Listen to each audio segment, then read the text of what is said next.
Saya itu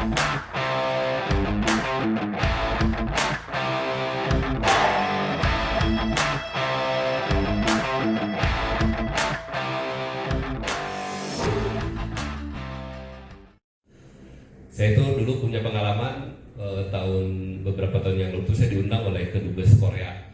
Nah ini pengalaman menurut saya ini pengalaman cukup menarik juga ya. Saya tuh ngapain gitu ya, diundang di sana, dikongkosin, dikasih akomodasi, disediain nginepnya. Saya dulu di dubesnya, ternyata di dubes Korea itu ada ada penginapan buat karyawan Pak, jadi kayak apartemen gitu. Ternyata dubesnya juga orang Bandung, jadi saya agak-agak nyambung gitu ya. Nah ternyata di sana itu saya disuruh keliling di para kantong-kantong para TKI Pak. Ada di hampir 45 titik para kantong TKI yang saya lihat itu kebanyakan ternyata orang Sunda juga di Korea, Sunda dan Jawa lah gitu ya. Nah saya itu di sana dikasih tugas oleh kedubes bagaimana mengajak teman-teman para TKI ini untuk mau berwirausaha. Jadi ternyata di sana dubes ini punya kendala. Jadi kendalanya itu adalah ternyata orang Indonesia itu terlalu banyak orang yang stay di Korea, bahkan kalau itu apa sih next? Jadi kita mengumpulkan data dari sosial media, dari Twitter atau X, Facebook, YouTube, Instagram, online news itu ke dalam sebuah platform, yaitu adalah dashboard Kolibet. Dan itu nanti kita jadikan ke sebuah report gitu ya. Nah di cloud itu nanti ada algoritma gitu ya, kita menggunakan AI, NLP segala macam, ada sentiment analisis, demografi analisis, network analisis segala macam gitu ya. Dan nanti yang mau saya sharing adalah ini bersumber dari tesis waktu di ITB.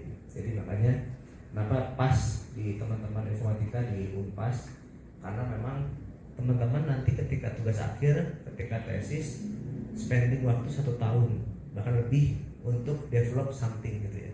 Nah ketika itu hanya bersarang di perpustakaan, sayang banget. Padahal dari tesis bisa jadi bisnis gitu ya. Nah nanti saya coba sharing bagaimana sih untuk membuat itu. Oke, next. Ini contohnya gitu ya. Kita dashboard. Tentunya sekarang nggak pakai ini ya, karena dulu udah lama nih. Basically kita mengumpulkan data dari percakapan gitu ya. Di Jakarta misalnya merah kebanyakan kan dia coverage learning gitu ya. Learning. Nah learn itu ketika kita punya namanya knowledge gap. Jadi ada gap pengetahuan, maka dia learning.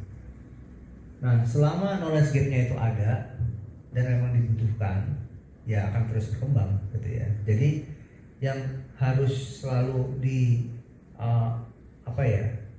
diwaspadai oleh Mas Nanda ketika bikin ini adalah knowledge gap-nya apa nih yang lagi ramai di industri atau lagi di market gitu ya. Oh sekarang knowledge gap tentang AI, ya berarti bikin ke situ. Oh nanti knowledge gap-nya tentang big data, ya ke situ. Oh nanti knowledge gap-nya tentang apalagi robotik misalnya, jadi ke situ gitu ya. Ketika misalnya punya lembaga khusus tapi ngomongnya tetap Excel ya terus itu ya. Yang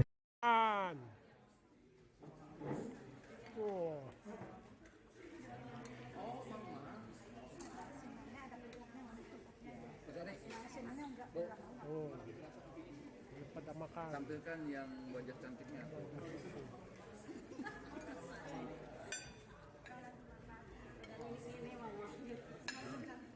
Jangan bilang ini. Dari PU itu saya lupa lagi, sekitar siang.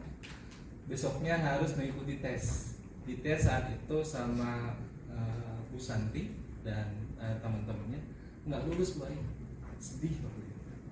Tapi seminggu kemudian dipanggil sama Bu Ririn untuk menggantikan dia di mata kuliah ilmu dasar Islam dan pengembangan informatika. Jadi waktu itu terima kasih sekali Bu Ririn memberi kesempatan. Fenomena atau dinamika kehidupan seperti itu teman-teman yang barangkali bisa diambil hikmah buat teman-teman sekalian, bahwa kadang dalam kehidupan kita gitu, ini juga saya dapatkan di salah satu kitab tasawuf gitu ya. Di sana disampaikan Allah yahtaruhu laka fima latah taruhu li nafsika fil waqti alladhi yurid la fil waqti allati turid. kadang Allah itu memilihkan sesuatu yang memang pilihan Allah bukan atas pilihanmu. Kita maunya apa? Asisten lab, jadinya ternyata asisten dosen. Waktu itu saya kuliah sambil bekerja, jadi saya orangnya pemalas gitu. Saking malasnya, gimana caranya supaya bisa menyelesaikan kuliah dengan cepat. Alhamdulillah waktu itu banyak Allah mudahkan dengan ada kuliah pendek yang saya ambil dia dan lain-lain, dan itu mensupport saya untuk bisa kuliah cepat. Itu keberuntungan aja begitu ya. Nah, ini enggak ada.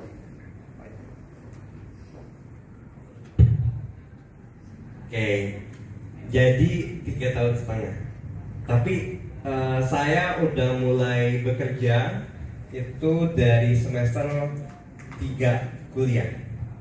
Jadi pagi-paginya kuliah gitu ya, malam-malamnya kerja. Dari jam 5 sore saya sampai jam 1 malam di kantor gitu. Jadi mungkin dari Bapak Ibu dosen tahu banget ketika saya kuliah tuh banyak tidurnya. Jadi pernah tuh saya